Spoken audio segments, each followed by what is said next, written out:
Hello, this is Donna Freeman, the founder of Yoga in My School, and I'm here today to talk to you a little bit about trauma-informed yoga and how the language that we use can impact how people feel about our classes and how we can make our languaging more trauma-informed so that regardless of age, of background, that we create a greater sense of community and unity in our yoga classes. I've heard it said that yoga teachers can be the kindest hearted tyrants, that there's this sweet person, this loving person at the front of the class commanding you to do different things like stand at the front of your mat, bend forward, breathe deep. And they do it all out of love, but it can come across, as more of a dictatorship than as a community gathering. And so the goal of the next 30 minutes is to show you numerous techniques to create classes that are more welcoming, that are trauma-informed in your languaging. All right? So, and thank you for joining me today. Right? I really appreciate that you've taken time out of your day to become educated on trauma-informed yoga, and especially on the language that you use, because I think you will really be surprised at how easy it is to make this shift and how necessary it is to make this shift. All right. Adverse childhood experiences. So this is a little background into trauma and the pervasiveness of trauma. So according to the data, and this data was taken from vetoviolence.cdc.gov, and here is a statistic showing that adverse childhood experiences, and these are instances of abuse, of neglect, and of household dysfunction. And those are the categories of adverse childhood experiences. And according to the studies, it says that 2/3 of adults have experienced some type of adverse childhood experience. Now, this might be a traumatic event, physical or psychological or sexual abuse. It could be a big T type of traumatic experience, such as terrorism or war. Domestic violence. It could be some type of family dysfunction where someone is incarcerated or there's mental illness in the home. There could be witnessing violence against other people. So there's lots and lots of different situations where traumatic events happen. And what I always find interesting in these statistics is this is the reported amount, saying that about 75% of adults have experienced a traumatic event. Now, personally, I don't know any adults who haven't experienced a traumatic event sometime in their past, or multiple traumatic events. And those that also begins to include little t traumatic events, and even more recognizable is that according to recognizedtrauma.org, 1 out of 4 4-year-olds has experienced a traumatic event. So this means that 1/4 of the preschoolers in your classes, if you're teaching preschool yoga and then over, at least 1/4 of those kids have experienced a traumatic event. They go on to add that within the past year, 4 out of 10 children have been physically assaulted. Okay, so the pervasiveness of trauma is extensive. And what this is causing is it is linked to risky health behaviors, chronic health conditions, delays in brain development and language development. Later on in life, it will cause financial and employment challenges, as well as interrelational issues come up as a result of traumatic events. So we're seeing that it is taking, that trauma and traumatic events take a heavy toll on the body and the brain, that the body absorbs and anticipates trauma, and individuals are likely to experience things such as hyperarousal, hypervigilance, and an inability to calm themselves. Okay, just that I'm always on, I'm always kind of almost in a fight or flight response. type of situation. So the other thing that happens is a dampening of sensation, or a shuddering, kind of a hypo-arousal type of situation, where they avoid stimulus, their bodies become numb, they become disconnected. So what is lovely about yoga is that trauma-sensitive yoga helps individuals learn to calm their minds and to regulate their physical responses, and to thus regulate their emotions, so that we can get out of dysregulation and distressing situations and become much more aware of when we are hypo-aroused or hyper-aroused. Okay? So some of the goals of your yoga practice, okay, and this is for everyone, right? Absolutely everyone who comes into your class. Some of the goals are to invite healing and to regulate the physical responses. Of course, to calm the mind. And we're going to get into this a little bit more, but I really encourage you to foster a sense of compassion and curiosity.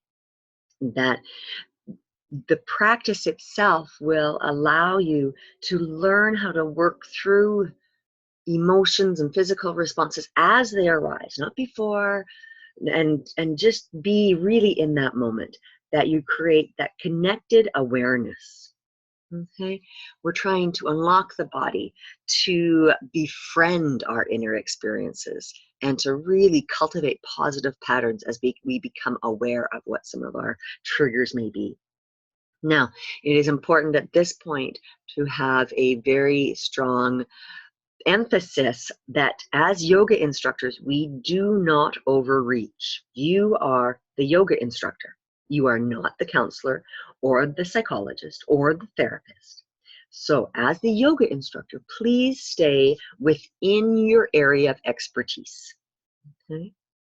Now, I also encourage you to have numerous referral letters of other professionals and organizations for outreach that people can use for support. But as yoga instructors, please stick to the yoga, to the mindfulness, to the breath, to the body. Okay. All right, so now let's get into some of the languaging, which is the point of our time here together. And the very first one is the tone of voice that you use as a yoga instructor. Now, in all of my training workshops, whether it be for kids yoga with Yoga in My School, or for the 200-hour Yoga Alliance recognized program with Ambassador Yoga, I always encourage students, as they become yoga instructors and take the seat of the teacher, to use a soft, gentle, steady tone of voice. Okay? And you may want to experiment with different tones and different styles and different wording and things like that. I often find that many of the students first take on the phrasing and things that they've heard other instructors use at first, that they begin to mimic. And that's a great way to start out as a yoga instructor. But then as you mature and as you get more experience, you will come into your own way of phrasing things that will become very authentic to you. And so do that process. And it is a process, and just kind of submit to it, but try and keep it soft, gentle, and steady. Inflection. So inflection is the manner in which you speak. So this is your speed, your volume, and all those kind of lovely things that you can use to make your voice a melodic tool and to really incorporate a lot of energy through the voice. Now that might be energizing, it might be soothing, there's a number of things you can do there, but definitely change it up throughout your class. Maybe crack a joke, it's okay. You don't have to take your yoga so seriously. But avoid the monotone voice that doesn't really do anything. That's not very interesting to listen to, right? Make it really clear, infuse your passion for teaching yoga and mindfulness into your class, into the words you use. And that leads me right there to beware of filler words. All right, so filler words, like, so, we all use them. And what they do is they provide a pause, a mental pause, so that we can figure out what to say next. Basically, they fill the silence. We are uncomfortable with silence as human beings. We want to fill it, especially when we feel like we're on. And there we go. See, just did one right there as I pause to think of what's next. But we need to allow silence, especially in our yoga classes.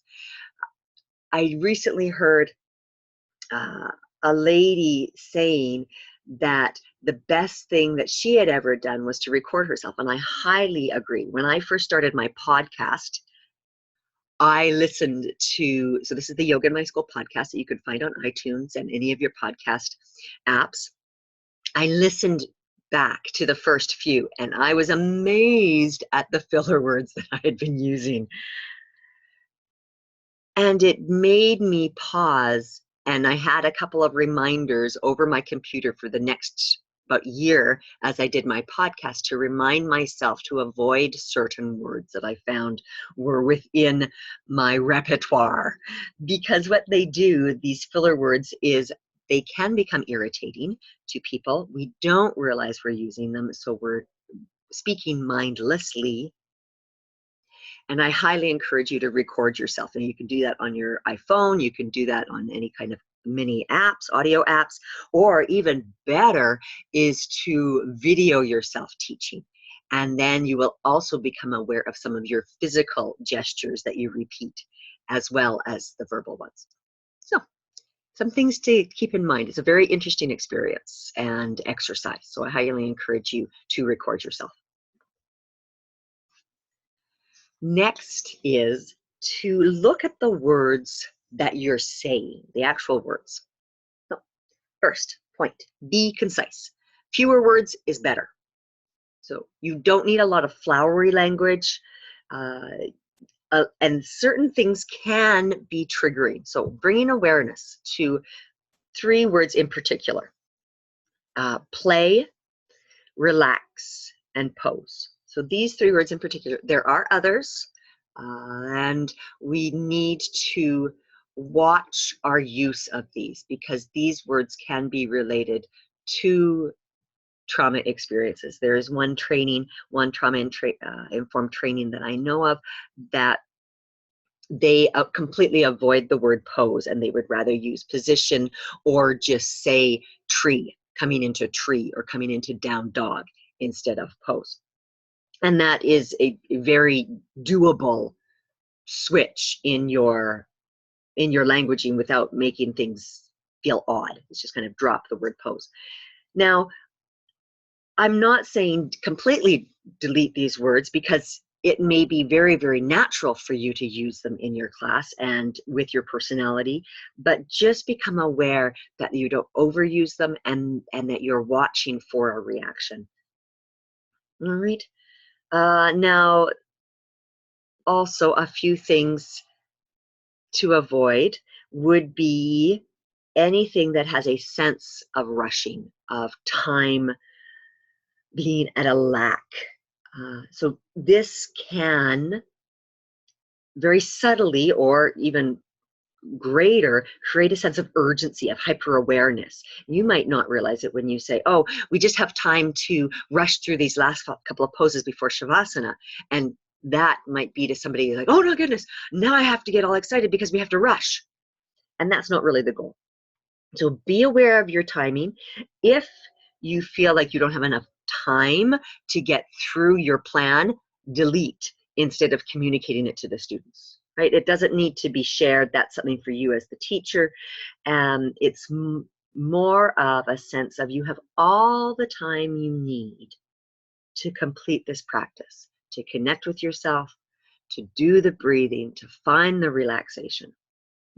This is especially important when working in schools because schools have these lovely things called bells. And if you've ever been in a shavasana, and I have, and the bell rings, it is really disruptive to the nervous system. Or sometimes, especially if you know a school, and often the schools will give announcements like right before the lunch bell. Before a lot of the other bells, they don't do announcements, but before the lunch bell, it seems to be a common time to do announcements. So allow a little bit more time. You're not going to stop 1 minute before the bell rings. You might want to stop 2 minutes or something like that, but play around. Ask the teachers, find out what the bell and announcement policy is in the school so that you know when to wrap things up, when to bring them out of relaxation. Okay. Now, last point here is repetition is good. Students' minds wander, and sometimes they're just really into their experience. Maybe they're, talking with a friend. Maybe it's a second language experience for someone. They might miss the first time you give the instructions. Okay? That's really common. So repeating your instructions a second time or rephrasing in a second way is good. Even a third time, don't worry that you're repeating, that the repetition is sounding redundant. Okay, repetition is good. Okay? So concise awareness about certain triggering words, avoiding a sense of rushing, and repetition is good. Those are our points here with some words that you are saying. Okay. Now we're getting into the really good stuff. This, the language of curiosity, I love. When I first started learning about trauma-informed language, this quite changed how I said certain things and the phrasing I used for classes. All right, so creating a culture of curiosity is so important because I know what my experience is because I'm experiencing it when I do a yoga pose or practice. Okay. However, I do not know what your experience is because my experience is not your experience. And I can't predict what your experience is going to be because I haven't been in your body and in your mind. So it's very important that I invite you to inquire into what is happening in your body, in your mind, and with your emotions throughout the practice. That we don't walk in with a preconceived set of notions about how it's going to feel, how it's going to look, and what is going to happen internally throughout the practice. This is really important. Okay? There's so many people walk into a yoga class with a predetermined notion of what it is supposed to look like and feel like. I can't tell you how many times I've been told, oh, I'm not good at yoga because I can't touch my toes. And I like to respond, well, who told you that yoga was about touching your toes? Like, it doesn't need to be, and I've done lots of practices where it isn't about doing that. So, like yoga for people who are in wheelchairs and lots of my senior classes, we do yoga, but we don't touch our toes. And so just being kind to yourself. So here are some really great words that I encourage you to begin to incorporate into your classes. Notice, be curious, allow, experiment, try it. Oh, I have be curious twice on this slide. I must use that a lot. Look at that. All right. Or approach with interest, right? You're going to say, we're coming into Warrior 2, and I invite you to approach with interest the feeling that you get within your legs or the lift that happens in your chest as you press into the ground, right? Those type of things. Now, one of my favorite poses to do this with is a seated forward fold, typically head to knee pose because it tends to be a little bit more available to people. And so one leg is extended, the other knee is bent with some external rotation happening in the hips. And then the first inquiry here is in the arms. Okay, as we lift up and inhale, exhaling, bending forward, noticing what happens in the neck and the shoulders. So maybe it feels great to have a big long extension reaching forward for the knee or the shin or the foot. Or maybe it feels better to soften in the shoulders and allow the hands to rest somewhere upon the leg. Next, we inquire into the foot. So flexing the foot, pulling those toes back towards your face, seeing how that feels. And then experimenting with softening the foot and seeing how that feels. The third step is to play around with the knee. Now, noticing how it feels when the leg is straight. And then being curious enough to bend the knee and see how the stretch changes. The final thing is to come into twisting. So moving both hands toward the baby toe side and feeling how the pose has changed. And then moving both hands to the big toe side and allowing the body to shift and change. And then going into the one that you like best, whether it's straight over the leg, the little toe side, or the big toe side. Right? So all through that, I'm not saying do it in a specific way. I'm saying here are a lot of options for you to find your ideal pose today. That's the language of curiosity.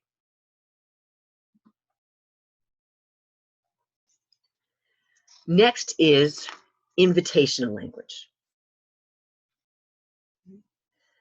That we are empowering people with choice, that they are in control of their own practice, that they get to choose what they're going to do, when they're going to do it, and how they are going to do it. They are free to change, to alter, to adjust as wanted,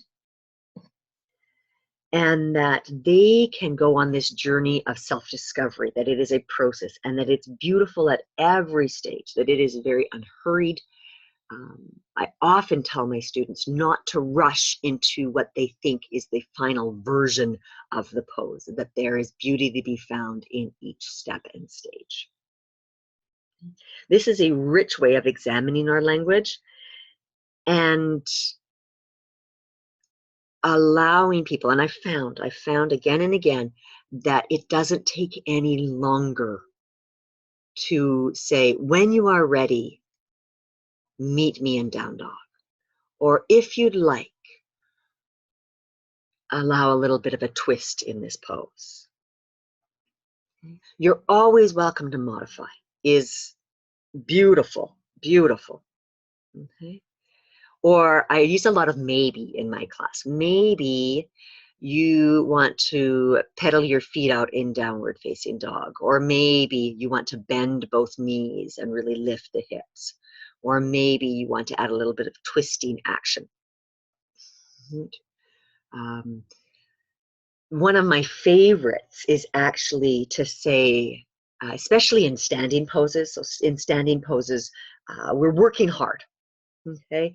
And these are things such as your warriors, your triangle, side angle, that type of thing. So we're working hard. Lots of large muscle groups are involved.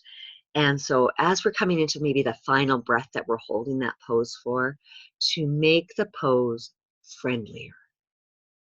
And I love that phrasing because it doesn't tell them what I want to see, but it talks about a relationship between their mind and their body, and a type of kindness and compassion to themselves that they may not have been cultivating. And I know that I, struggle with that. I'm always like, let's do it harder, faster, bigger, and to sometimes make poses friendlier. It might be harder, faster, bigger, or it might be a little bit softer. And but I don't know that until I try. Okay. Join me, for example, join me at the front of your mat, standing with your feet planted on the ground. These are really lovely phrases to invite people to explore and to create a practice that is their own. Okay? Everything here promotes choice and control. And this is so important because the nature of traumatic events is that both choice and control often have been taken away in a moment. Okay?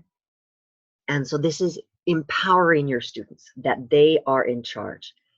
One of the easiest ways to do this that doesn't really, when I first started, I'm going to backtrack just a bit. When I first started, I had a list that I'd kept up on the front of my mat so that I would remember these phrasings until they became second nature.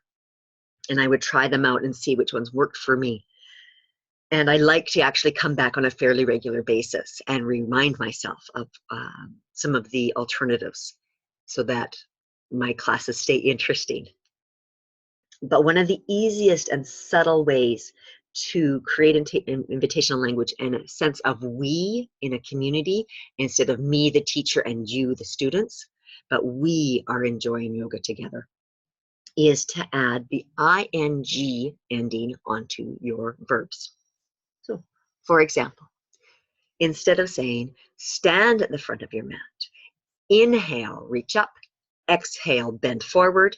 Okay? That's a lot of commands in a very close time.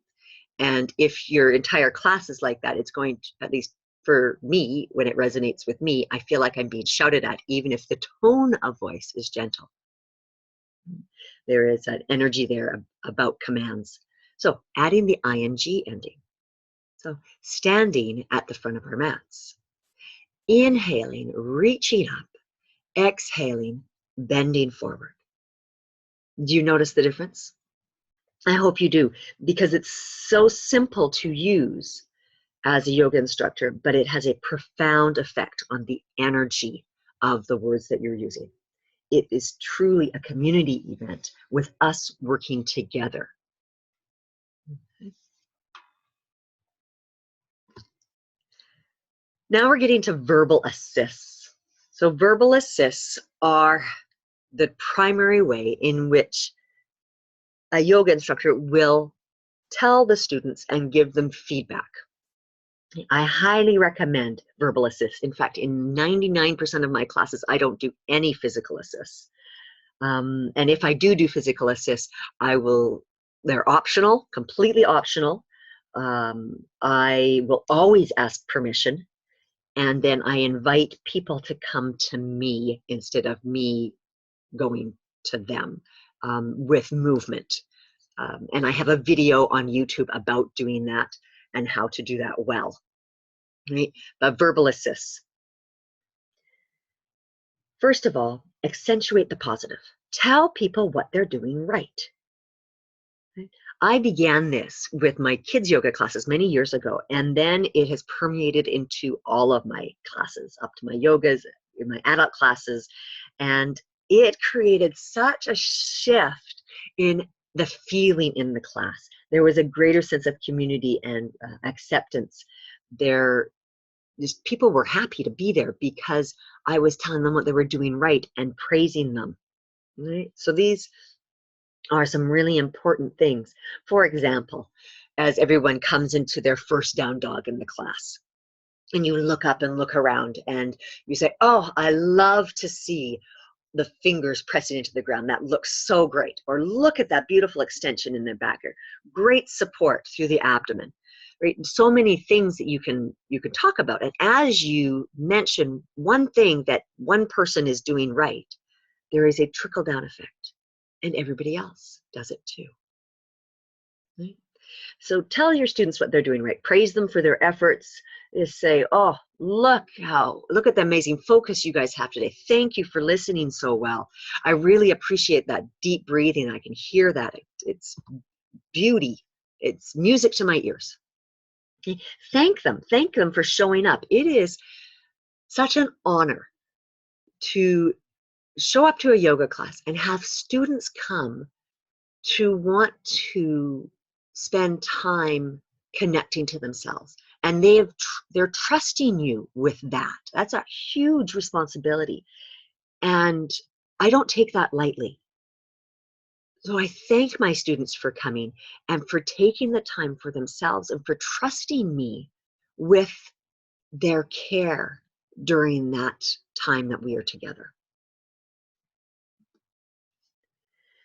Validating your students that what they are feeling is human, that what is happening is the wonderful part of the human experience, which is full of ups and downs and lights and darks and all those type of things. And all that experience is welcome in a yoga class.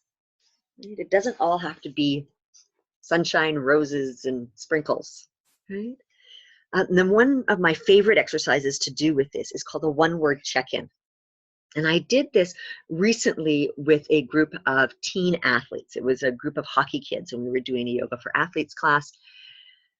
And I had an interesting experience. So I will share that story with you after we complete the one-word check-in. All right. So one-word check-in. Just sit back and find a comfortable spot. Maybe close your eyes or gaze downward. And begin to notice your breath. The inhalation. The exhalation. And then when you are ready, inquire into how you are feeling. And there may be a number of emotions there. But see if you can invite one dominant emotion to come up. Without any judgment, without prejudice, we're not trying to change it. Just noticing. And see if you can describe that emotion in one word.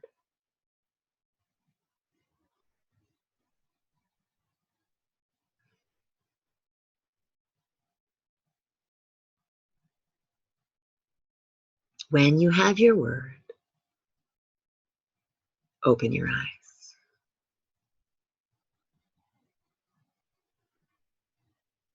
Right? So that is one word check-in. It's a wonderful opportunity for us to reconnect, to pause, and to see what our experience is without any judgment. So I did this with these hockey kids, and they were younger, about middle school age. And after they did the exercise, I invited anyone who would like to share. And a couple people shared this and that. And one young gentleman, he raised his hand and he goes, I didn't like that. I felt restless. I'm like, okay. And then we kept going on. And another young gentleman, well, that didn't express how he was feeling. And so he was like, anxious. Okay. And you could tell from the previous answers, which were more calm and relaxed and all these kind of things, that they were hoping to get a rise out of me, that their responses weren't what I wanted to hear. And they were doing it quite purposefully. Throughout the class, they'd kind of been clowns and looking for attention in those type of ways. But for me, it didn't matter what they were feeling, but the process of taking the time to recognize what they were feeling is what's important. Right? My job is to validate whatever it is that they're feeling and let them know that it is all part of the human experience.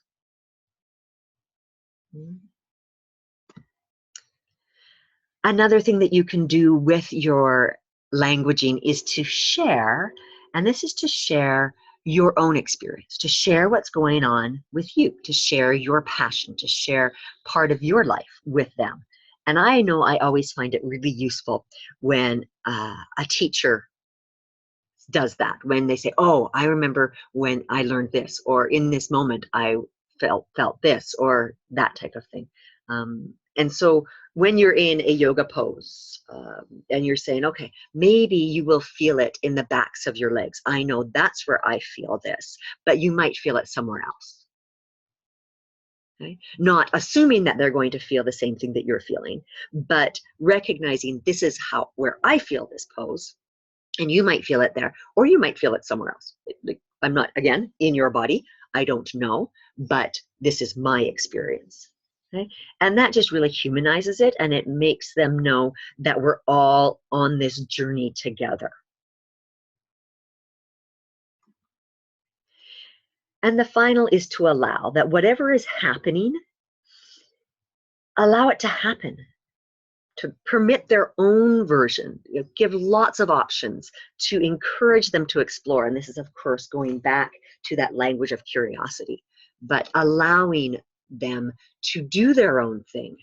And this is sometimes very hard for instructors, because in certain styles of yoga, everybody has done the exact same thing at the exact same time. But as we allow students options, that they can create something that is much more in tune with them, and they are inquiring and fostering that wonderful communication between body and mind and back and forth. That relationship is so important, and often due to traumatic events and life stresses, that communication gets broken down and we are disconnected. So creating space for those connections to happen. And that's it. That is tips and techniques on creating trauma-informed classes using your words, using the languaging that you speak, because as yoga instructors, we say a lot of words in a class. And if you follow these tips about language of curiosity, watching the words speak that you're saying, using inflection, invitational language. Oh, please, please, please incorporate these things into your class and foster that feeling of acceptance, of love, and healing that is the goal of yoga. You can learn more about trauma-informed yoga through our trauma-informed yoga course that is held with the Ambassador Yoga Training, as well as in the online trauma-informed course that is offered at Yoga in My School. So I thank you for sharing and being here today. And if you have any questions, don't hesitate to reach out. My email is donna@yogainmyschool.com, and I regularly share tips and techniques throughout social media, on Facebook, on our Facebook page, Yoga in My School and Ambassador Yoga Edmonton, on Twitter, on Instagram at Donna K. Freeman, and of course I have a plethora of yoga associated boards on Pinterest. So enjoy those, as well as listen to the podcast Yoga in My School. We almost monthly, regularly, I guess, whenever the mood strikes. We interview really interesting people who are doing amazing work in the yoga field. Thank you so much for joining me today with this trauma-informed yoga language workshop. Namaste.